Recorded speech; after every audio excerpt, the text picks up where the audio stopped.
എല്ലാവർക്കും ആത്മനമസ്കാരം. ഇന്നത്തെ നമ്മുടെ സത്സംഗം ആരംഭിക്കുകയാണ്. എല്ലാ ദിവസത്തെയും പോലെ ഈ ഒരു കർമ്മത്തെ ആ സർവേശ്വരൻ്റെ പാദങ്ങളിൽ അർപ്പിച്ചുകൊണ്ട് സമർപ്പിച്ചുകൊണ്ട് നമുക്ക് ആരംഭിക്കാം. ഭാഗവതം പറയാനും കേൾക്കാനുമുള്ള അനുഗ്രഹവും അനുവാദവും നൽകണേശ്വര.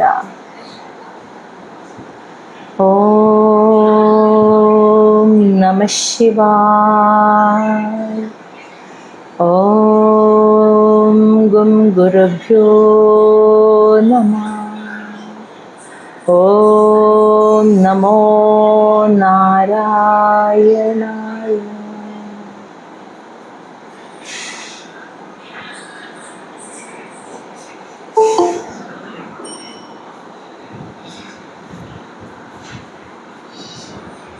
ശ്രീമദ് മഹാഭാഗവതം ചതുർത്ഥസ്കന്ധം അധ്യായം 24.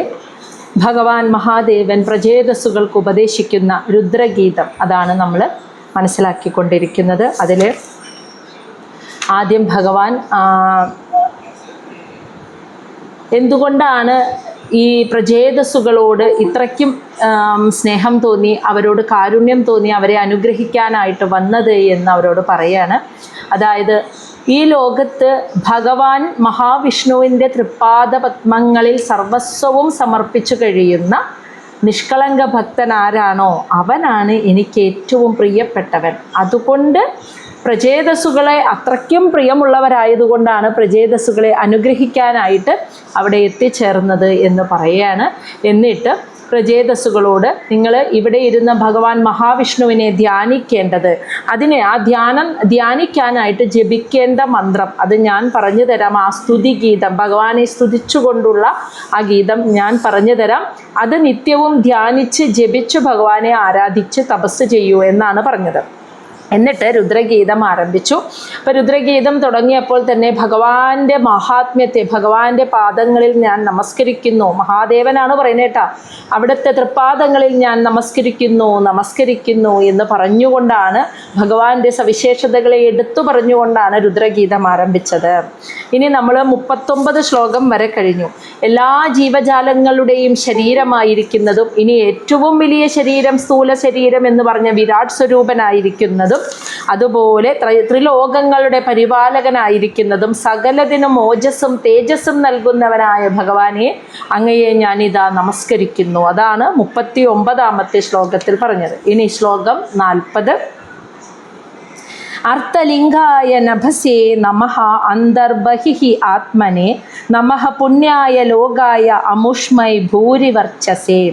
അർത്ഥലിംഗായ, ഓരോ പദാർത്ഥങ്ങളുടെയും അല്ലെങ്കിൽ ഓരോ വസ്തുവിൻ്റെയും ലിംഗമാണല്ലോ അതിനെ വേർതിരിപ്പിക്കുന്നത്, അതിൻ്റെ രൂപം കൊണ്ട് അതിനെ വേർതിരിപ്പിക്കുന്നു. അങ്ങനെയുള്ള ഓരോ വസ്തുക്കളെയും അതിൻ്റെ പല വ്യത്യസ്തതയിൽ, എല്ലാ വസ്തുക്കളുടെയും വ്യത്യസ്തതയിൽ നഭസഹ, നഭസേ എന്ന് പറഞ്ഞാൽ ആകാശം, ആകാശത്തിൻ്റെ തന്മാത്ര എന്ന് പറഞ്ഞാൽ ശബ്ദ തന്മാത്രയാണ്. അപ്പം ശബ്ദബ്രഹ്മ രൂപത്തിൽ സകലതിനും ആരംഭം കുറിച്ച അന്തഃ ബഹിഃ ആത്മനെ, സകലതിൻ്റെയും അകത്തും പുറത്തും വസിക്കുന്ന ആ ഭഗവാനെ നമഃ, അവിടത്തെ ഞാനിതാ നമസ്കരിക്കുന്നു. അപ്പോൾ ശബ്ദ തന്മാത്ര, ആകാശത്തിൻ്റെ തന്മാത്രയാണല്ലോ, ഓംകാരമാണല്ലോ ഏറ്റവും ആദ്യം ഉണ്ടായത്. നമുക്കറിയാം ആ തമോ ഗുണത്തിൽ നിന്നുമാണ് പിന്നീട് ശബ്ദ തന്മാത്രയുണ്ടായത്. പിന്നെ അത് മറ്റൊന്നിനോട് കലർന്ന് വായുവിൻ്റെ തന്മാത്ര, അങ്ങനെയാണല്ലോ ഉണ്ടായത്. അപ്പോൾ ഏറ്റവും ആദ്യമുണ്ടായ ആ ശബ്ദബ്രഹ്മം, ആ ശബ്ദബ്രഹ്മത്തിൽ നിന്നും ഉണ്ടായ സകലതും, ആ ലിംഗഭേദങ്ങൾക്കപ്പുറം സകല ചരാചരങ്ങളുടെയും അകത്തും പുറത്തും വസിക്കുന്ന സർവേശ്വര ഭഗവാനെ മഹാവിഷ്ണു, അവിടത്തെ ഞാൻ നമസ്കരിക്കുന്നു എന്ന് മഹാദേവനാണ് പറയുന്നത് കേട്ടോ. അവിടത്തെ ഞാനിതാ നമസ്കരിക്കുന്നു. ഇനി പുണ്യായ ലോകായ, അതായത് പുണ്യകർമ്മങ്ങൾ ചെയ്തിട്ട് നമ്മളൊക്കെ എല്ലാവരും എത്തിച്ചേരുന്ന ലോകം എന്ന് പറഞ്ഞാൽ സ്വർഗലോകം. അങ്ങനെയുള്ള സ്വർഗലോകം അമുഷ്മൈ, മരണശേഷം, അമുഷ്മൈ എന്ന് വെച്ചാൽ മരണത്തിന് ശേഷം പുണ്യകർമ്മങ്ങൾ ചെയ്തവർ അവരുടെ മരണശേഷം എത്തിച്ചേരുന്ന സ്വർഗീയ ഗ്രഹങ്ങൾ അല്ലെങ്കിൽ സ്വർഗലോകമായിരിക്കുന്നതും ഭൂരിവർജസേ, പരമ തേജസ്സുള്ള ഭഗവാനെ അങ്ങ് തന്നെയാണ്. അങ്ങനെയുള്ള അങ്ങേക്ക് നമസ്കാരം. ഈ ഭൗതിക പ്രപഞ്ചത്തിലെ സർവ്വതുമായിരിക്കുന്നതും എല്ലാത്തിൻ്റെ അകത്തും പുറത്തും നിറഞ്ഞിരിക്കുന്ന അങ്ങേക്ക് നമസ്കാരം. പുണ്യകർമ്മങ്ങൾ ചെയ്യുന്നവർ മരണശേഷം എത്തിച്ചേരുന്ന സ്വർഗീയ ഗ്രഹങ്ങൾ, ആ സ്വർഗലോകമായിരിക്കുന്നതും ഭഗവാൻ തന്നെയാണ് അല്ലേ? ഭഗവാന്റെ വിരാട് സ്വരൂപത്തിലല്ലേ 14 ലോകങ്ങളും ഇരിക്കുന്നത്. അപ്പോൾ ആ ഭൂലോകത്തിന് മുകളിൽ വരുന്ന ആ സ്വർഗലോകമായിരിക്കുന്നതും ഭഗവാൻ തന്നെയാണ്. ഭൂലോകമായിരിക്കുന്നതും 14 ലോകമായിരിക്കുന്നതും ഒരേ ഭഗവാൻ തന്നെയാണ്. അങ്ങനെ ആ സ്വർഗലോകവുമായിരിക്കുന്ന പരമ തേജസ്സേ അങ്ങയെ ഞാനിതാ നമസ്കരിക്കുന്നു. വിഷ്ണു സ്തുതിയാണ് മഹാദേവൻ പ്രചേതസ്സുകൾക്ക് പറഞ്ഞു കൊടുക്കുന്നത്. ശ്ലോകം 41. പ്രവൃത്തായ നിവൃത്തായ പിതൃദേവായ കർമ്മണേ നമഃ അധർമ്മ വിഭാഗായ മൃത്യവേ ദുഃഖദായ ച. പ്രവൃത്തായ, അതായത് പ്രവൃത്തി, കർമ്മങ്ങൾ ചെയ്തിട്ട് പുണ്യകർമ്മങ്ങൾ ചെയ്താൽ എത്തിച്ചേരുന്ന, നല്ല നല്ല പ്രവൃത്തികൾ ചെയ്തിട്ട് എത്തിച്ചേരുന്ന പുണ്യലോകങ്ങൾ, അതായത് പിതൃലോകവും. നിവൃത്തായ, ഇനി കർമ്മങ്ങളിൽ നിന്നൊക്കെ മുക്തമായ മാർഗത്തിലൂടെ പോകുമ്പോൾ എത്തിച്ചേരുന്ന, ആ നിവൃത്തി മാർഗത്തിലൂടെ പോകുമ്പോൾ എത്തിച്ചേരുന്ന ദേവായ, ദേവലോകമാണെങ്കിലും ഇത് രണ്ടായിരിക്കുന്നതും ഭഗവാൻ തന്നെയാണ്.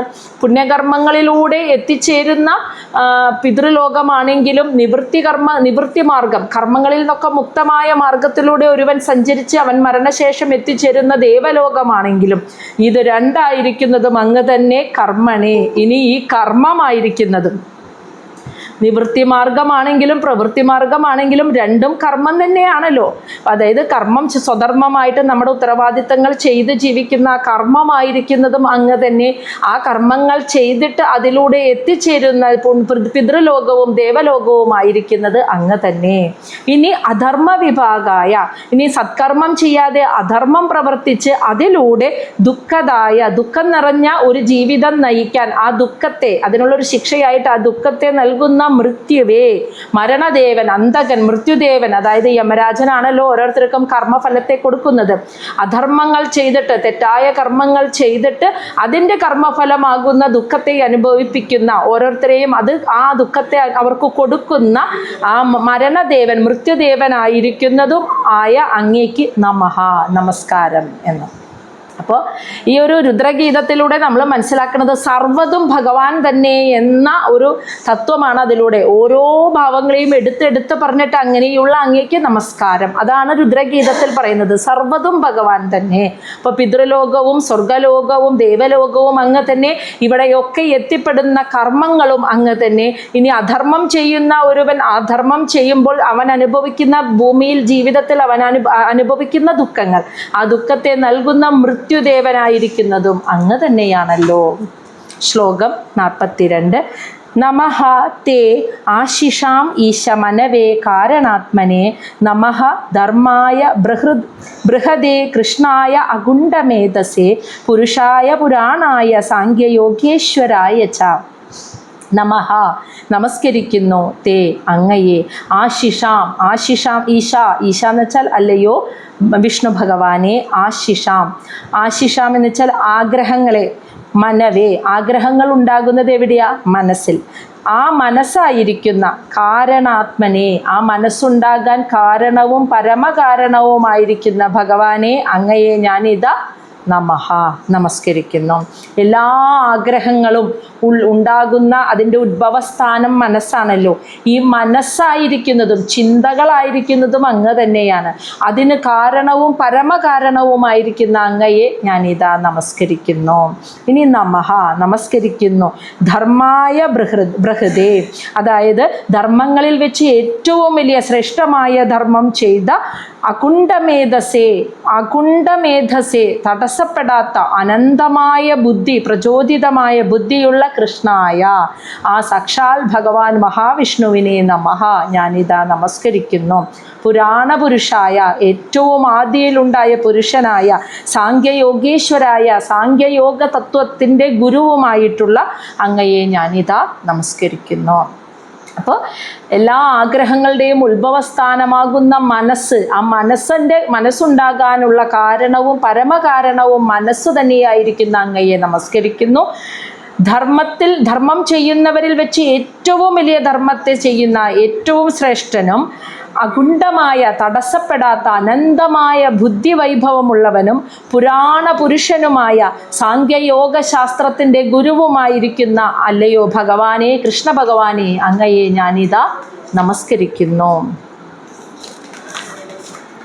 അപ്പോൾ നമ്മൾ ഈ ശ്ലോകം മുഴുവൻ ചൊല്ലി കഴിഞ്ഞിട്ട് ഇനി രുദ്രഗീതം വായിക്കുമ്പോൾ അർത്ഥം മനസ്സിലാക്കിയിട്ട് രുദ്രഗീതം ചൊല്ലണം. നമുക്ക് മുഴുവനായിട്ടും ആദ്യം തൊട്ട് അവസാനം വരെ നമുക്ക് ചൊല്ലണം കേട്ടോ. അപ്പോൾ അർത്ഥം മനസ്സിലാക്കി ചൊല്ലുമ്പോഴാണ് അതിനെ നമുക്ക് മനനം ചെയ്യാൻ പറ്റുള്ളൂ. ചൊല്ലുമ്പോൾ നമ്മുടെ ഉള്ളിൽ അതിൻ്റെ അർത്ഥം വരുമ്പോഴാണ് നമുക്ക് മനനം ചെയ്യാൻ പറ്റുള്ളൂ. ശ്ലോകം 43.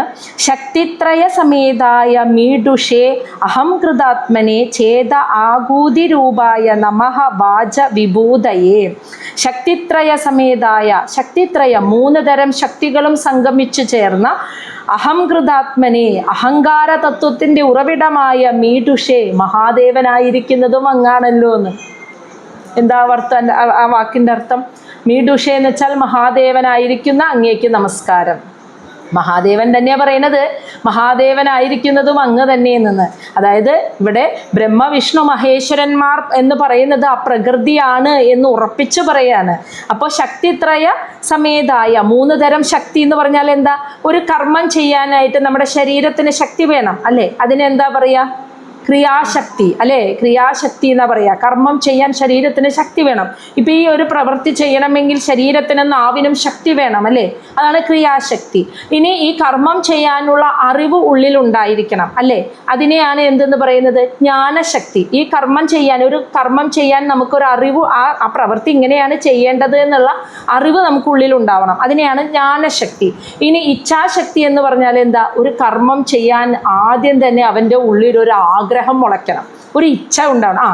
എനിക്കിത് ചെയ്യണം എന്നൊരു ആഗ്രഹം അവൻ്റെ ഉള്ളിൽ, ഒരു തോന്നലുണ്ടാവണ്ടേ? അതാണ് ആദ്യം ഇച്ഛാശക്തി. പിന്നെ അതിനെക്കുറിച്ച്, ആ പ്രവൃത്തിയെക്കുറിച്ച് അറിവുണ്ടാവണം, അതാണ് ജ്ഞാനശക്തി.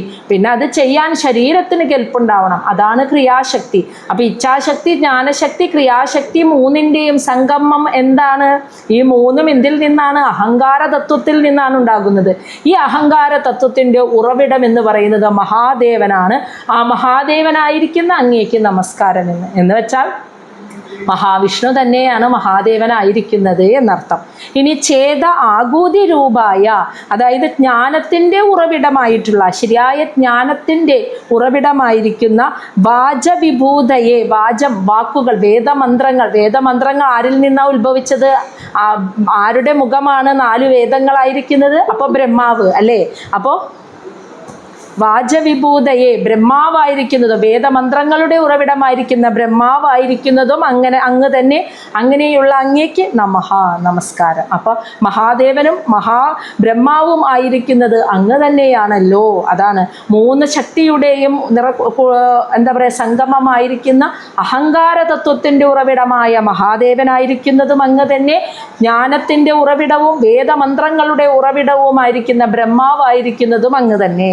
അങ്ങനെയുള്ള അങ്ങേക്ക് നമസ്കാരം. അപ്പോൾ ത്രിമൂർത്തികൾ ഒന്ന് തന്നെ. അപ്പോൾ ഇവിടെ നമ്മൾ അതിൻ്റെ അന്തരാർത്ഥമായിട്ട് മനസ്സിലാക്കേണ്ടത്, സൃഷ്ടിസ്ഥിതി സംഹാര കർമ്മങ്ങളുടെ പ്രവൃത്തിക്കായിട്ട് ആ പ്രകൃതി എടുത്ത 3 ശരീരരൂപങ്ങൾ. അപ്പോൾ ബ്രഹ്മാവും വിഷ്ണുവും മഹാദേവനും ഒരേ ഒരു ശക്തിയുടെ 3 രൂപങ്ങൾ എന്ന് മാത്രമേ ഉള്ളൂ വ്യത്യാസം. ശ്ലോകം 44. ദർശനം നഹ ദിദൃക്ഷൂണാം ദേഹ ഭാഗവതാർച്ചിതം രൂപം പ്രിയതമം സ്വാനാം സർവേന്ദ്രിയ ഗുണാഞ്ജനം. ദർശനം നഹ, അതുകൊണ്ട് നഹ ഞങ്ങൾക്ക്, മഹാദേവനാണ് പറയുന്നത് കേട്ടോ. ഇവിടെ പ്രചേതസ്സുകൾ നിൽക്കുന്നുണ്ട്, മഹാദേവനുണ്ട്, ഭഗവാന്റെ അനുഗമിച്ചു വന്ന ദേവന്മാരെല്ലാവരും ഉണ്ട്. ഞങ്ങൾക്ക് ദർശനം തിദൃക്ഷാണാം, ആ ദർശനം കിട്ടാൻ ആഗ്രഹിച്ചു നിൽക്കുന്ന ഞങ്ങൾക്ക് ദേഹി, ആ ദർശനം തന്നാലും, ഭാഗവതാർച്ചിതം ഭഗവാന്റെ ഭക്തന്മാരാൽ ആരാധിക്കപ്പെടുന്ന അങ്ങയുടെ ദർശനം, ആ ഒരു ദർശനത്തിനായി കാത്തു നിൽക്കുന്ന ഞങ്ങൾക്ക് അങ്ങ് അത് തന്നാലും. ഇനി ആ രൂപത്തിൻ്റെ പ്രത്യേകത, സ്വാനാം അങ്ങയുടെ ഭക്തന്മാർക്ക് ഏറ്റവും പ്രിയതമം രൂപം, അത്യധികം പ്രിയതമമായിട്ടുള്ള രൂപമാണ് അങ്ങയുടേത്. അത് സർവേന്ദ്രിയ ഗുണാഞ്ജനം, എല്ലാ ഇന്ദ്രിയങ്ങളെയും ചലിപ്പിക്കുന്ന ശക്തിയായിരിക്കുന്ന അങ്ങയുടെ ഭക്തന്മാർക്ക് ഏറ്റവും പ്രിയപ്പെട്ട രൂപമാണ് ഭഗവാന്റെ രൂപം, മഹാവിഷ്ണുവിൻ്റെ ആ രൂപം അത് കാണാൻ ആഗ്രഹിച്ചു നിൽക്കുന്ന ഞങ്ങൾക്കങ്ങ് ദർശനം തന്നാലും എന്ന് മഹാദേവൻ പറയുകയാണ് കേട്ടോ. ഇനി ആ കാണാൻ ആഗ്രഹിക്കുന്ന ഭക്തരായ ഞങ്ങളൊക്കെ, മഹാദേവൻ തന്നെ പറയുന്നുണ്ട് രുദ്രഗീതത്തിൻ്റെ ആദ്യ ഭാഗത്തിൽ, ഞാൻ അങ്ങയുടെ ഏറ്റവും വലിയ ഭക്തനാണെന്ന്, മഹാവിഷ്ണുവിൻ്റെ. അപ്പോൾ ഞങ്ങളെപ്പോലുള്ള ഭക്തന്മാർ കാണാൻ ആഗ്രഹിക്കുന്ന അങ്ങയുടെ രൂപം, ഈ രൂപത്തിലാണ് ഞങ്ങൾ കാണാൻ ആഗ്രഹിക്കുന്നത് എന്ന് പറയുകയാണ് കേട്ടോ. തുടർന്നുള്ള ശ്ലോകങ്ങളിൽ ഭഗവാന്റെ രൂപവർണ്ണനയാണ്.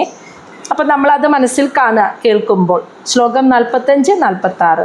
സ്നിഗ്ധ പ്രാവൃഡ് ഘനശ്യാമം സർവസൗന്ദര്യ സംഗ്രഹം ചാരു ആയതഃ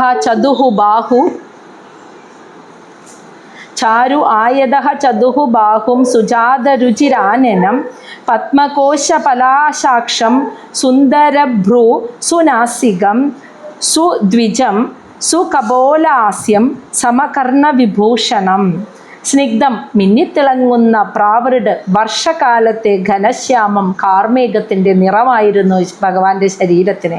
സർവസൗന്ദര്യ സംഗ്രഹം, എല്ലാ സൗന്ദര്യങ്ങളുടെയും നിറകുടം, സംഭരണിയാണ് ഭഗവാൻ. ചാരു ആയതഃ മനോഹരമായ ശരീരഘടന, ചതുഹുബാഹു 4 കൈകള്, സുജാത രുചിരാനനം അത്യന്തം മനോഹരമായ ആനനം മുഖം, പത്മകോശ പലാശാക്ഷം താമരപ്പൂവിൻ്റെ ഇതളുകൾ പോലെ മനോഹരമായ കണ്ണുകള്, സുന്ദരഭ്രൂ മനോഹരമായ പുരികക്കൊടികൾ, സുനാസികം മനോഹരമായ മൂക്ക്, സുദ്വിജം മനോഹരമായ ദന്തങ്ങൾ, സുകപോലാസ്യം മനോഹരമായ നെറ്റിത്തടം, സമകർണ വിഭൂഷണം തുല്യമായ ഭംഗിയുള്ള കാതുകൾ, ആ കർണാഭരണം കിടക്കുന്ന കാതുകളും, അങ്ങനെയുള്ള രൂപമാണ് ഞങ്ങൾ കാണാൻ ആഗ്രഹിക്കുന്നതെന്ന് പറയാൻ കേട്ടോ. അപ്പോൾ മിന്നിത്തിളങ്ങുന്ന വർഷകാല കാർമേഘം പോലെ ഉള്ള ശരീരത്തിൻ്റെ നിറം, എല്ലാ സൗന്ദര്യങ്ങളുടെയും സംഭരണി, അതുപോലെ തന്നെ മനോഹരമായ ശരീരഘടന, 4 കൈകൾ, മനോഹരമായ മുഖം, താമരപ്പൂവിൻ്റെ ഇതൾ പോലെ കണ്ണുകൾ, സുന്ദരമായ പുരികക്കൊടി, സുന്ദരമായ മൂക്ക്, സുന്ദരമായ ദന്തങ്ങൾ, മനോഹരമായ നെറ്റിത്തടം, അതുപോലെ തുല്യഭംഗിയുള്ള കർണാഭരണം കൊണ്ട് ശോഭിക്കുന്ന കാതുകൾ. ഇനി ശ്ലോകം 47-48.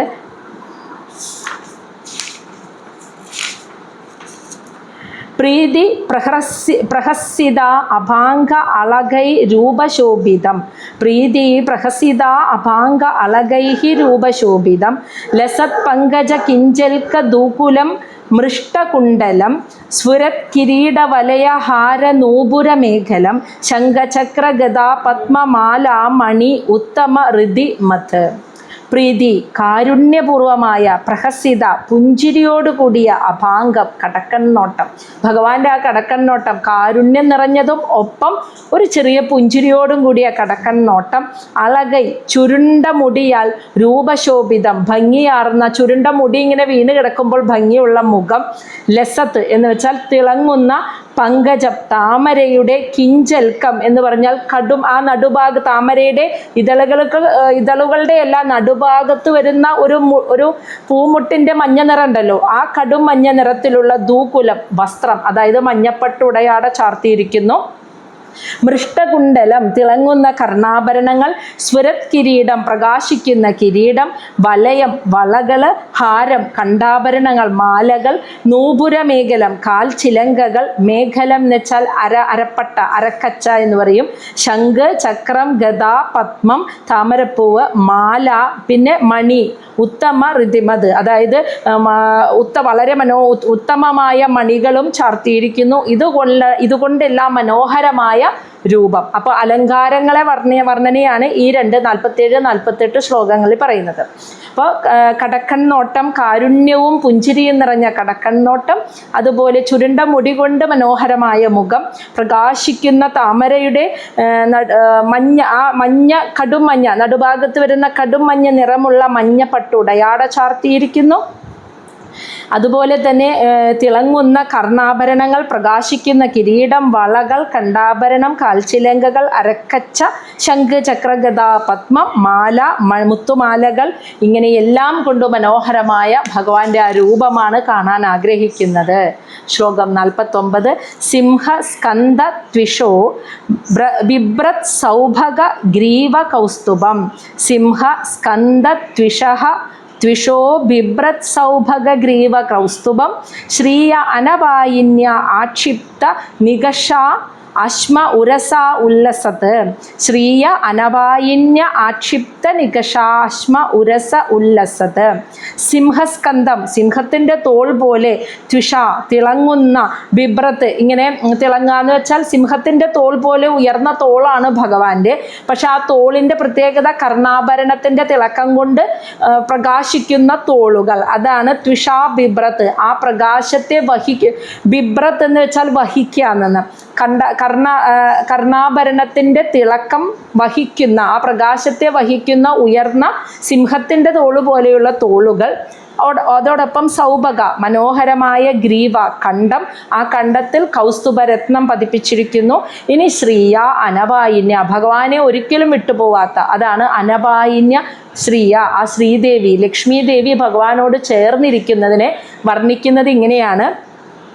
അതായത് നികഷ എന്ന് പറഞ്ഞാൽ സ്വർണം, യഥാർത്ഥത്തിലുള്ള സ്വർണം തന്നെയാണോ എന്ന് ഉരച്ചു നോക്കുന്ന അശ്മ, ആ ഉരക്കല്ലുണ്ടല്ലോ. എന്നും ഇങ്ങനെ സ്ഥിരമായിട്ട് സ്വർണം ഉരച്ചു നോക്കുമ്പോൾ ഒരു സ്വർണ്ണക്കടക്കാരൻ ആളുകൾ വിൽക്കാൻ സ്വർണം കൊണ്ടുവരുമ്പോൾ അവർ ആ സ്വർണം യഥാർത്ഥത്തിലുള്ള പ്യുവർ സ്വർണം തന്നെയാണോ എന്ന് നോക്കാനായിട്ട് ആ ഉരക്കല്ലുമ്മൽ ഇങ്ങനെ ഉരസി നോക്കുമ്പോൾ, അങ്ങനെ സ്ഥിരമായി ഉരസി ആ ഉരക്കല്ലിന് ഒരു തിളക്കം വരും, സ്വർണത്തിൻ്റെ തിളക്കം വരും. അതുപോലെ ശ്രീദേവി എന്നും ആ മാറോട് ചേർന്നിരുന്ന് ഉരസ ഉല്ലസത് തിളങ്ങുന്ന മാറിടമുള്ളവനായി ഭഗവാൻ എന്ന്, ആ ഐശ്വര്യം നിറഞ്ഞ മാറിടമായിന്ന്. ഒരിക്കലും ഭഗവാനെ വിട്ടു പോവാതെ ശ്രീദേവി ഭഗവാന്റെ മാറിടത്തോട് ചേർന്നിരിക്കുമ്പോൾ എന്നും സ്വർണം ഉരക്കല്ലിൽ ഉരച്ചു നോക്കി ആ ഉരക്കല്ലിന് തിളക്കം കിട്ടുന്നത് പോലെ ഭഗവാന്റെ മാറിടം, അതാണ് ആ ഉരസ, ആ മാറിട ഭാഗം നെഞ്ചിനോട് എപ്പോഴും ശ്രീദേവി ഇരിക്കുന്നതിൻ്റെ ഐശ്വര്യം, തിളക്കം ആ നെഞ്ചിന്, ആ മാറിടത്തിലും ഉണ്ടായിരുന്നു. അപ്പോൾ തോളുകളും മാറിടവുമാണ് അവിടെ വർണ്ണിച്ചത്. ശ്ലോകം 50. പൂരരേചക സംവിഘ്ന വലിവൽഗു ദള ഉദരം. പൂരരേചക സംവിഘ്ന വലിവൽഗുദള ഉദരം പ്രതിസംക്രാമയത് വിശ്വം നാഭ്യ ആവർത്ത ഗഭീരയാ. പൂരരേചക ഭഗവാന്റെ പൂരം ശ്വാസം, രേചകം നിശ്വാസം, ഇവയാൽ സംവിഘ്നം എന്ന് വെച്ചാൽ ഇങ്ങനെ മുകളിലോട്ട് പൊന്തുകയും താഴുകയും ചെയ്തിട്ട് വലിവൽഗു ചുളിവുകൾ വീണ വയറ്, ആ വയറിൻ്റെ പ്രത്യേകത ദള ഉദരം, ആലില പോലെയുള്ള വയറായിരുന്നു എന്ന്. അപ്പോൾ ഭഗവാന്റെ ശ്വാസനിശ്വാസത്തിൻ്റെ ഫലമായി മുകളിലോട്ട് താഴുകയും പൊന്തുകയും താഴുകയും ചെയ്തിട്ട് ചുളിവുകൾ വീണ ആലില പോലെയുള്ള വയറ്. പ്രതിസംക്രമയത് വിശ്വം, ആ വയർ ഉദരത്തിലാണ് ഈ മുഴുവൻ വിശ്വത്തെയും അടക്കി ഒതുക്കി വെച്ചിരിക്കുന്ന ആ വയറ്, അതാണ് ആ ഉദരത്തിൻ്റെ പ്രത്യേകത. ഈ ലോകത്തെ മുഴുവനും അടക്കി വെച്ചിരിക്കുന്ന, ഒതുക്കി വെച്ചിരിക്കുന്ന ആ ഉദരഭാഗം. ഇനി ആവർത്ത ഗംഭീര വളരെ ആഴത്തിൽ ചുഴിയോടുകൂടിയ നാഭ്യ പൊക്കിൾ കുടിയുമായിരുന്നു. അപ്പോൾ വയറിൻ്റെ വർണ്ണനയാണ്, ഉദരത്തിൻ്റെ വർണ്ണനയാണ് ഈ ശ്ലോകത്തിൽ പറയുന്നത്. അപ്പോൾ ഭഗവാന്റെ ശ്വാസനിശ്വാസത്താൽ മുകളിലോട്ട് പൊന്തുകയും താഴുകയും ചെയ്തിട്ട് ചുളിവുകൾ വീണ ആലില പോലെയുള്ള വയറും, ആ ഉദരത്തിലാണ് മുഴുവൻ പ്രപഞ്ചത്തെയും ഭഗവാൻ സൂക്ഷ്മരൂപത്തിൽ അടക്കിയിരുന്നത്. അവിടെ വളരെ ആഴത്തിലുള്ള ചുഴിയുള്ളതുപോലെയുള്ള നാഭി പൊക്കിൾ കൊടിയുമായിരുന്നു ഭഗവാന്റെ ആ രൂപം. ശ്ലോകം 51. ശ്യാമശ്രോണി അതിരോജിഷ്ണു ദുഗൂല സ്വർണമേഖലം സമ ചാരു അംഗ്രി ജംഘ ഊരു നിമ്ന ജാനുസുദർശനം. ശ്യാമശ്രോണി അതിരോജിഷ്ണു ദുഗൂല സ്വർണമേഖലം സമചാരുവംഗ്രി ജംഘോരു നിമ്ന ജാനുസുദർശനം. ശ്യാമശ്രോണി, ശ്യാമ നിറത്തിലുള്ള ശ്രോണി, അരക്കെട്ട്. അതിരോജിഷ്ണു, വളരെ അത്യധികം വളരെയധികം ഭംഗിയുള്ള ദുഗൂലം, മഞ്ഞപ്പട്ടുടയാട അരക്കെട്ടിൽ ഉടുത്തിട്ടുണ്ട്. അതിൻ്റെ മുകളിൽ സ്വർണ്ണമേഖലം, അതായത് ആ മഞ്ഞപ്പട്ടിൻ്റെ മുകളിൽ സ്വർണത്തിൻ്റെ അരഞ്ഞാണം വെട്ടിത്തിളങ്ങുന്നു. ഇനി സമചാരു, അതായത് ഒരേപോലെയുള്ള നല്ല ഭംഗിയുള്ള ചാരു, മനോഹരമായ ചാരു അംഗ്രി, മനോഹരമായ പാദങ്ങൾ, അതിൻ്റെ തൊട്ടുമുകളിൽ ജംഘ കാൽവണ്ണകൾ, ഊരു തുടകൾ, നിമ്ന അതിൻ്റെ താഴെ ജാനു എന്ന് വെച്ചാൽ മുട്ടുകൾ, സുദർശനം വളരെ ഭംഗിയുള്ള കാൽമുട്ടുകളുമായിരുന്നു ഭഗവാനെ എന്ന്. അപ്പോൾ ശ്യാമനിറത്തിലുള്ള ഭഗവാന്റെ അരക്കെട്ടിൽ മഞ്ഞപ്പട്ട് ഉടയാട ചാർത്തിയിരിക്കുന്നു. അതിൻ്റെ മുകളിൽ സ്വർണത്തിൻ്റെ അരഞ്ഞാണം, പിന്നെ ഒരേപോലെ തുല്യമായ ഭംഗിയുള്ള 2 പാദങ്ങൾ, അതിൻ്റെ മുകളിൽ കാൽവണ്ണ തുടകൾ, അതിന് താഴെയായിട്ട് മുട്ടുകൾ, പിന്നെ വളരെ ഭംഗിയുള്ള കാൽമുട്ടുകളുമായിരുന്നു ഭഗവാന്റേത്. അപ്പോൾ ഓരോ ഭാഗങ്ങളുടെ വർണ്ണനയാണ്. ശ്ലോകം 52. പദാശരത് പത്മപലാശരോജിഷ നഖദ്യുപി നഹ അന്തരഘം വിദുന്വത പ്രദർശയ സ്വീയാം അപാസ്ത സാധ്വസം പദം ഗുരോഹോ മാർഗം ഗുരുഹു തമോജുഷാം. പദാ ശരത് പത്മ പലാശരോജിഷം. പദാ ഭഗവാന്റെ 2 പാദങ്ങൾ. ശരത് പത്മം കാലത്തെ താമരപ്പൂവിൻ്റെ പലാശം ഇതളുകൾ പോലെ രോജിഷ മനോഹരമായിരുന്നു. ശരത്കാലത്തെ താമരപ്പൂവിൻ്റെ ഇതളുകൾ പോലെ മനോഹരമാണ് ഭഗവാന്റെ 2 പാദങ്ങളും. നഖദ്യുബി, ആ നഖം ഇങ്ങനെ ദ്യുബി, ആ നഖത്തിൽ നിന്നും വരുന്ന, ആ പാദത്തിലെ നഖത്തിൽ നിന്നും വരുന്ന പ്രകാശമുണ്ടല്ലോ, അതാണ് നഹ. ഞങ്ങൾക്ക് അന്തരംഗം വിധുന്വത, അതായത് ഞങ്ങളുടെ മനസ്സിലെ മുഴുവൻ അഴുക്കുകളെയും കഴുകിക്കളയുന്നത്. ആ പാദങ്ങളിൽ പ്രണമിക്കുമ്പോൾ ആ പാദത്തിലെ കാൽവിരലുകളിൽ നിന്നും വരുന്ന പ്രകാശം, ആ പ്രകാശം ഞങ്ങളുടെ മനസ്സിലെ മുഴുവൻ അഴുക്കുകളെയും ഇല്ലാതാക്കുന്നു. ഇനി സ്വീയ പ്രദർശയ, അതായത് സ്വീയം, ആ ഭഗവാന്റെ എന്താ പറയുക, ആ തൃപ്പാദങ്ങളുടെ പ്രദർശയ, ആ ദർശനം അപാസ്ത സാധ്വസം.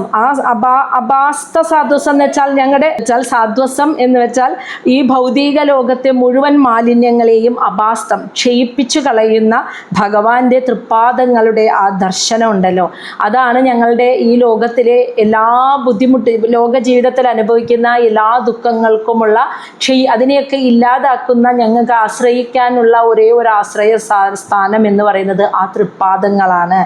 അത് ഗുരോഹോ, അല്ലയോ ഭഗവാനെ, തമോജുഷ, അജ്ഞാനികളുടെ ഉള്ളിലെ ആ അജ്ഞാനത്തെ, ആ തമസ്സിനെ ഇല്ലാതാക്കുന്ന ഗുരോഹോ മാർഗം, ഒരു മാർഗം എന്ന് പറയുന്നത് അങ്ങയുടെ ആ തൃപ്പാദങ്ങൾ തന്നെയാണ്. ആ പദം എന്ന് വെച്ചാൽ ആ തൃപ്പാദമാണ് എന്നാണ് പറയുന്നത്. അപ്പോൾ ഭഗവാന്റെ തൃപ്പാദങ്ങൾ, ശരത്കാലത്തെ താമരപ്പൂവിൻ്റെ ഇതളുകൾ പോലെ മനോഹരമായ ആ പാദങ്ങൾ, ആ പാദങ്ങളിലെ നഖങ്ങളിൽ നിന്നും വരുന്ന പ്രകാശമാണ് ഞങ്ങളുടെയൊക്കെ ഉള്ളിൽ, ആ പാദം നമസ്കരിക്കുമ്പോൾ ഞങ്ങളുടെ ഉള്ളിലെ മാലിന്യങ്ങളെ ഇല്ലാതാക്കുന്നത്. ഈ ഭൗതിക ലോകത്തെ സകല ദുഃഖങ്ങളെയും ക്ഷയിപ്പിച്ചു കളയാൻ ഞങ്ങൾക്ക് ആശ്രയിക്കാനുള്ള ഒരേ ഒരു ആശ്രയസ്ഥാനം ആ ഭഗവാന്റെ പാദങ്ങളാണ്. അതാണ് ഒരു അജ്ഞാനിയുടെ മനസ്സിൻ്റെ എല്ലാ അജ്ഞാനത്തെയും ഇല്ലാതാക്കുന്ന ഒരേ ഒരു മാർഗം എന്ന് പറയുന്നത്. മാർഗം ഒരു ഗുരുമാർഗം എന്ന് പറയുന്നത് അല്ലയോ ഭഗവാനെ അവിടുത്തെ തൃപ്പാദങ്ങൾ മാത്രമാണ് എന്ന് പറയാണ്. അപ്പോൾ ആ പാദങ്ങളിലാണ് പൂർണ്ണമായ സമർപ്പണം ചെയ്യേണ്ടത് എന്നർത്ഥം. ഇനി ശ്ലോകം 53. ഏതത് രൂപം അനുധ്യേയം ആത്മശുദ്ധിം അഭീപ്സിതാം യത് ഭക്തിയോഗഃ അഭയദഃ സ്വധർമ്മം അനുതിഷ്ഠതാം. ഏതത് രൂപം, അങ്ങനെയുള്ള ഭഗവാന്റെ ആ രൂപത്തെ അനുധ്യേയം, നിത്യവും ധ്യാനിക്കണമെന്ന് മനസ്സിൽ കണ്ടുകൊണ്ട്. ആര് ധ്യാനിക്കണമെന്നാണ് ഇനി പറയുന്നത് കേട്ടോ. സ്വധർമ്മ അനുതിഷ്ഠതാം. കേട്ടോ, നമ്മുടെ കർമ്മങ്ങളെല്ലാം കൃത്യമായി അവനവൻ്റെ ഉത്തരവാദിത്തങ്ങളെ നിർവഹിച്ച് പൂർത്തിയാക്കിയിട്ട് ആത്മശുദ്ധി അഭീപ്സിതം, അങ്ങനെ ചെയ്യുന്ന, അതോടൊപ്പം ആത്മശുദ്ധി വരണമെന്ന് അഭീപ്സിതം ആഗ്രഹിക്കുന്ന ഒരുവൻ ഭഗവാന്റെ മേൽപ്പറഞ്ഞ ഈ രൂപത്തെ നിത്യവും അനുധ്യേയം ധ്യാനിക്കണം. അങ്ങനെ യത് ഭക്തിയോഗഃ അപദയഃ, ഈ ഒരു ഭക്തിയോഗത്തിലൂടെ, ഭഗവാന്റെ തൃപ്പാദങ്ങളിൽ ശരണം പ്രാപിച്ചുകൊണ്ടുള്ള ഈ ഒരു ഭക്തിയോഗത്തിലൂടെ അഭദയഃ, അതാണ് ഒരു ഭക്തന്, ഒരു മനുഷ്യന് ഏറ്റവും വലിയ അഭയമായിരിക്കുന്നത്. അപ്പോൾ പ്രത്യേകം എടുത്ത് പറയാൻ കേട്ടോ, സ്വധർമ്മ അനുതിഷ്ഠിതാം. എല്ലാം ഇവിടെ അങ്ങോട്ട് ഇട്ടെറിഞ്ഞിട്ട് ഞാൻ ആത്മീയമായിട്ട് ഈശ്വര ഭജനയിൽ മുഴുകാൻ പോവുക എന്ന് പറയുന്നവൻ്റെ മുന്നിൽ ഭഗവാൻ പ്രസാദിക്കില്ല.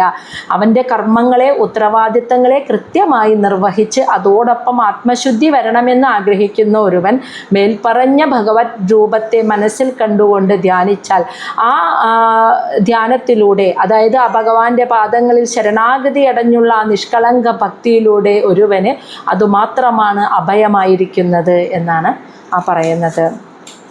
ശ്ലോകം 54. ഭവാൻ ഭക്തിമതാ ലഭ്യ ദുർലഭ സർവദേഹിനാം സ്വരാജസ്യ അഭിമതഃ ഏകാന്തേ ന ആത്മവിദ്ഗതി. ഭവാൻ അങ്ങയെ ഭക്തിയുള്ളവർക്ക് മാത്രമേ ലഭിക്കുകയുള്ളൂ. ദുർലഭ സർവദേഹിനാം മറ്റുള്ള സാധാരണക്കാർക്ക്, അതായത് ആ ഒരു ഭക്തി ഇല്ലാത്തവർക്ക് ദുർലഭമാണ് അങ്ങ്.